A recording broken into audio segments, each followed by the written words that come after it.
நம்ம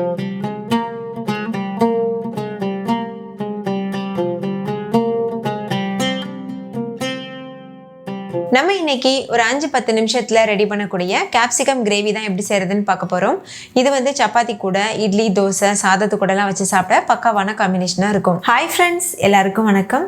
என் பேர் Abhi. Welcome to Indian recipes Tamil. வீடியோக்குள்ள போறதுக்கு முன்னாடி நம்ம சேனல் இந்தியன் ரெசிபீஸ் தமிழை சப்ஸ்கிரைப் பண்ணிக்கோங்க. கூடவே இருக்க பெல் சிம்பலையும் கிளிக் பண்ணிக்கோங்க.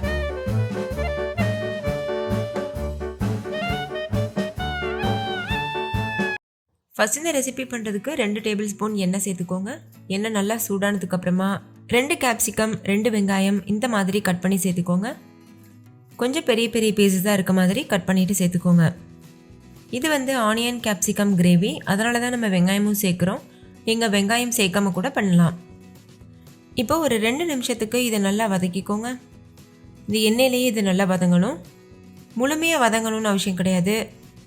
கொஞ்சம் கிறிஸ்பியாக இருந்தால் நல்லாயிருக்கும்.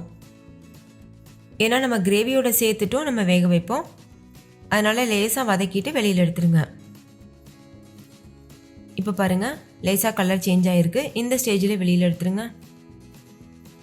இந்த எண்ணெயிலேருந்து கேப்சிகம், வெங்காயம் 2 மட்டும் தனியாக எடுத்துருங்க. அதே எண்ணெயில் 1 டீஸ்பூன் சீரகம் சேர்த்துக்கோங்க. சீரகம் நல்லா பொரியட்டும். சீரகம் நல்லா பொரிஞ்சதுக்கப்புறமா ஒரு பெரிய சைஸ் வெங்காயத்தை பொடியாக வெட்டிட்டு சேர்த்துக்கோங்க. பாருங்கள், இந்த மாதிரி எந்தளவு முடியுமோ அந்தளவுக்கு பொடியாக அரிஞ்சு சேர்த்துக்கோங்க. வெங்காயம் முழுமையாக வதங்கணும். ஸ்டவ் வந்து லோ ஃப்ளேமில், மீடியம் ஃப்ளேமில் மாற்றி மாற்றி வச்சு வதக்கிக்கோங்க. கொஞ்சமாக உப்பு சேர்த்துட்டு வதக்கிக்கோங்க. உப்பு சேர்த்து வதக்கும்போது வெங்காயம் சீக்கிரமாகவே வதங்கிடும். வெங்காயம் நல்லா வதங்கினதுக்கப்புறமா இது கூட 2 டேபிள் ஸ்பூன் அளவுக்கு கடலை மாவு சேர்த்துக்கோங்க. கடலை மாவு சேர்த்து பண்ணும்போது நல்ல வாசனையோட ஹோட்டல்ஸில் கிடைக்கிற கிரேவி போல் இருக்கும்.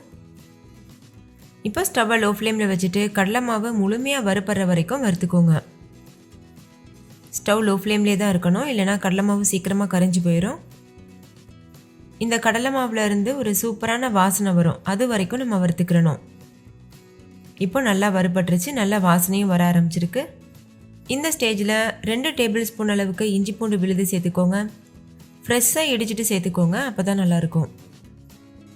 சேர்த்துட்டு இதோட பச்சை வாசனை போகிறது வரைக்கும் நல்லா வதக்கிக்கோங்க.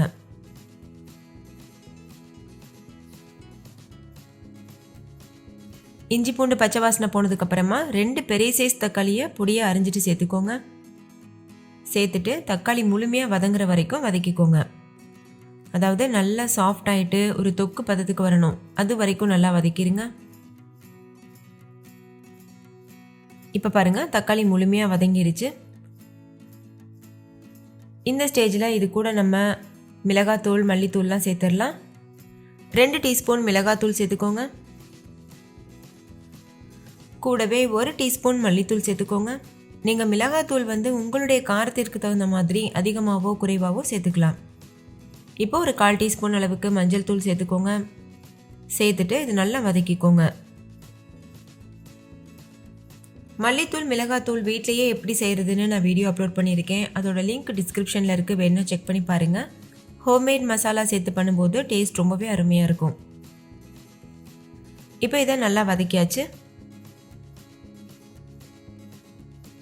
இப்போ இது கூட தயிர் சேர்த்துக்கோங்க. புளிக்காத கெட்டியான தயிர் தான் சேர்க்கணும், அப்போ தான் இந்த கிரேவிக்கு டேஸ்ட்டு கொடுக்கும். 2 டேபிள் ஸ்பூன் தயிர் சேர்த்துக்கோங்க. இப்போ இதை நல்லா மிக்ஸ் பண்ணிடுங்க. தயிர் சேர்த்து பண்ணும்போது கிரேவிக்கு ஒரு நல்ல டெக்ஸ்சர் கொடுக்கும், நல்ல திக்னஸ் கொடுக்கும். அதுக்காக தான் நம்ம தயிர் சேர்த்துருக்கோம். சேர்த்துட்டு இது போல் நல்லா மிக்ஸ் பண்ணிடுங்க. ஸ்டவ்வை வந்து லோ ஃப்ளேம்லேயே வச்சுக்கோங்க. இப்போ இது கூட கொஞ்சமாக உப்பு சேர்த்துக்கோங்க. தேவையான அளவுக்கு தண்ணி சேர்த்துக்கோங்க. கிரேவியோட கன்சிஸ்டன்சி பொறுத்து தண்ணி அதிகமாகவோ குறைவாகவோ சேர்த்துக்கோங்க. சேர்த்துட்டு இது நல்லா மிக்ஸ் பண்ணிக்கோங்க. நான் இன்றைக்கி கொஞ்சம் திக்கான கிரேவியாக பண்ண போகிறேன், ஏன்னா சப்பாத்தி கூட வச்சு சர்வ் பண்ண போகிறேன். இந்த ஸ்டேஜில் உப்பு வேணும்னா செக் பண்ணி பார்த்துட்டு நீங்கள் சேர்த்துக்கலாம்.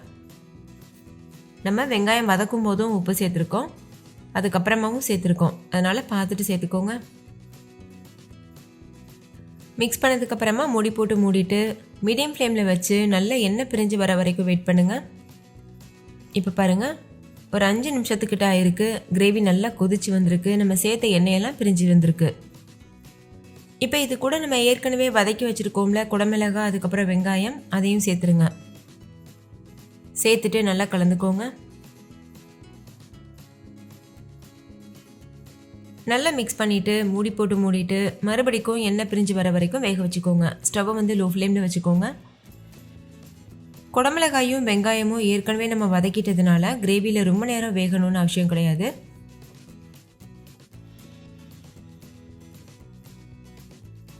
இப்போ பாருங்கள், எண்ணெய் பிரிஞ்சு நல்லா வெந்து வந்திருக்கு. அவ்வளோதான். ஃபைனலாக இதில் கொஞ்சமாக கொத்தமல்லி இலைகள் கட் பண்ணி தூவிட்டு மிக்ஸ் பண்ணிவிட்டு நம்ம சர்வ் பண்ணலாம். இந்த கிரேவி சப்பாத்தி கூட ரொம்பவே பக்காவான காம்பினேஷனாக இருக்கும். ஈவன் நீங்கள் சாதத்து கூடவும் வச்சு சர்வ் பண்ணலாம். ரொம்பவே நல்லாயிருக்கும். நான் இன்றைக்கி சப்பாத்தி கூட வச்சு சர்வ் பண்ண போகிறேன். ஸோ கண்டிப்பாக நீங்களும் வீட்டில் இந்த ரெசிபி ட்ரை பண்ணி பாருங்கள். வீட்டில் இருக்க எல்லோரும் கேட்டு வாங்கி என்ஜாய் பண்ணி சாப்பிடுவாங்க. பெர்ஃபெக்டான சப்பாத்தி எப்படி செய்கிறதுன்னு நான் ஆல்ரெடி வீடியோ ஷேர் பண்ணியிருக்கேன்.